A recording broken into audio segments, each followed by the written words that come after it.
Tayo ay tinipon ngayon sa presensya ng mahal na Panginoon upang saksihan natin ang pag-iisang dibdib ni Bernardo Sabido at Irene Dionisio. Gayong kayo ay nagnanais na mag-isang dibdib sa harap ng Diyos at ng kanyang sambayanan. Pagdaupin ninyo inyong mga pala at ipahayag ninyo ang mithing magtipan sa banal na sakramento ng kasal. Bilang kinatawan ng simbahan, ipinapahayag ko sa harap ng Diyos at ng simbahan na kayo ngayon ay ganap ng mag-asawa.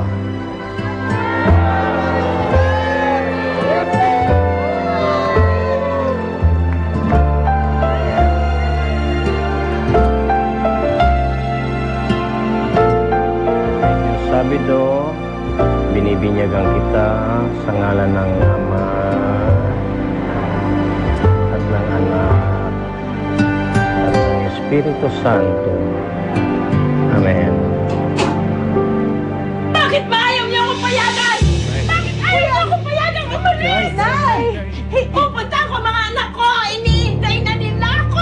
Nay, kami ang pamilya mo, Nay! Iniintay, hindi! Nay, ako si Gordon! Hindi ko kayo kaano-ano! Hindi ko kayo kilala! Para maniwala kayo, Nay. Nilokos lang ako! Niloloko niyo lang ako!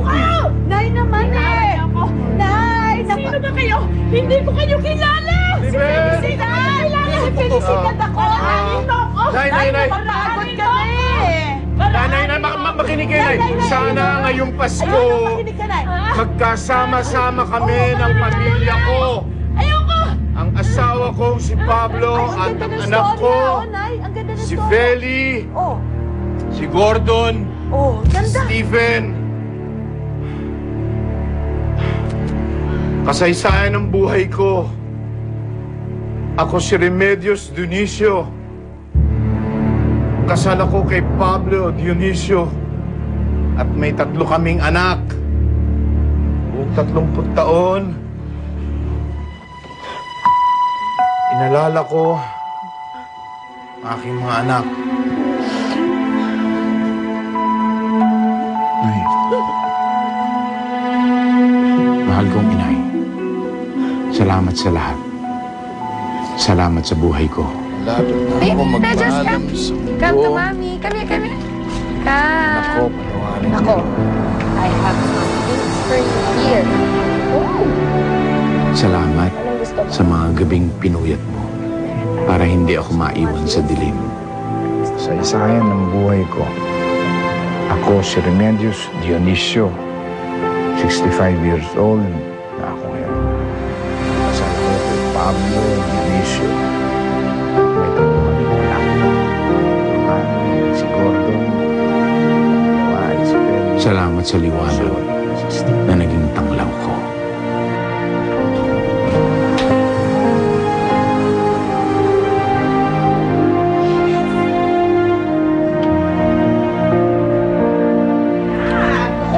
Our Merry Christmas, maligayang Pasko, spaghetti! Wow! Spaghetti! Okay, pass the spaghetti. Over here! Mas maganda kung may serving spoon. Kaya nga. Sa kabilang side. Wow! Spaghetti! Para sa mga mas bata, kakapal ko. Lala, kain na! Masarap yung spaghetti! Di ba ito yung paborito natin? Yung may pinakamatamis na spaghetti! Kain na, kain na.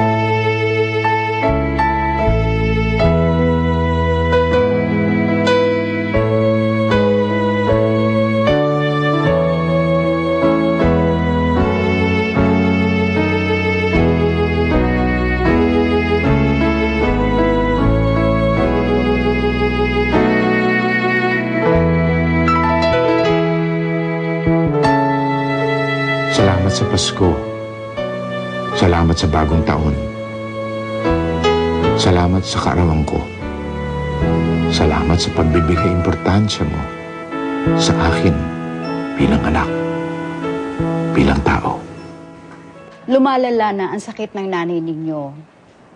Talagang wala na siyang maalala.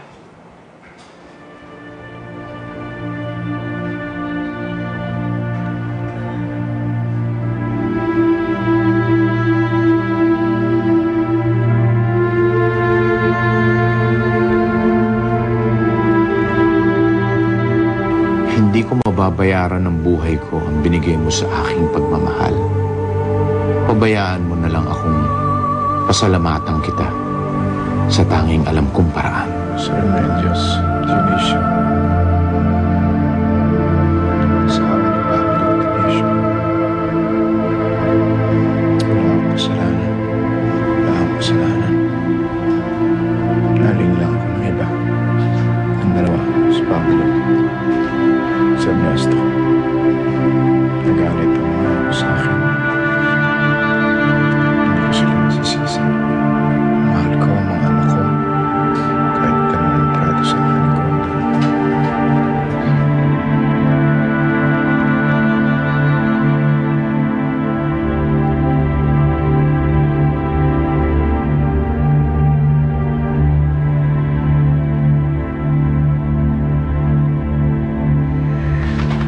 Uuwi na si Itay sa Makalawa.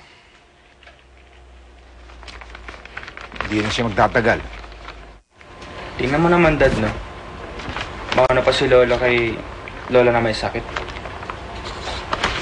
Hindi ba nga, Jopet, yun yung sabi ng doktor? Na sumaba yung buhay niya dahil nakasama niya yung pamilya niya. Ikukwento pa ba natin uli kay Inayan tungkol kay Tay? Kailangan eh. Dito natitira si Itay. Hindi na natin siya pa ospital. Para sakasakali nandito tayong lahat.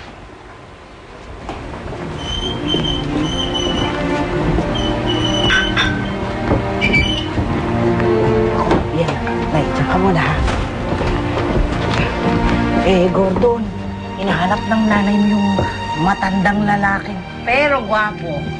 Na madalas nagbabasa sa kanya ng mga kwento. Naku, ayan tayo na. Sige, andyan na. Hindi ba hinahanap yung matandang babaeng nagtutulak ng wheelchair niya? Sino yun?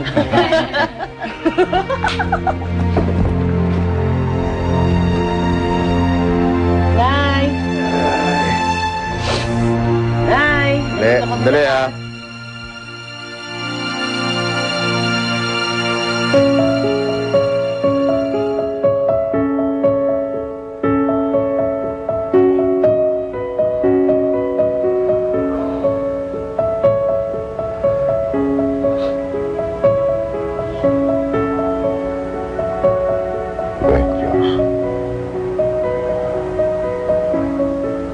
Hindi ako matatahimik. Hanggat hindi mo ako pinapatawad.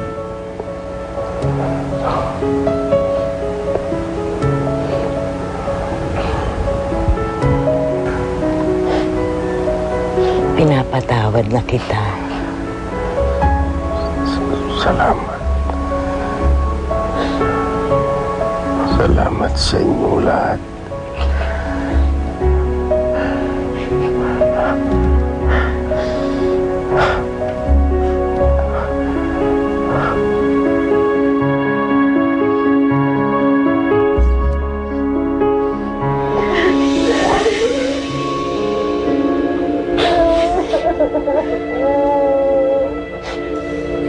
Sige. Magpahinga ka na.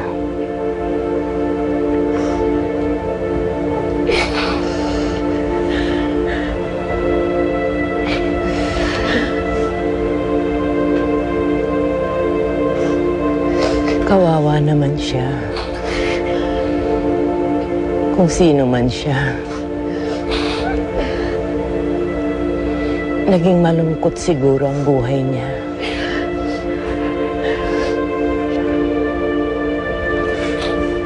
Nasaan na kaya ang asawa kong si Pablo?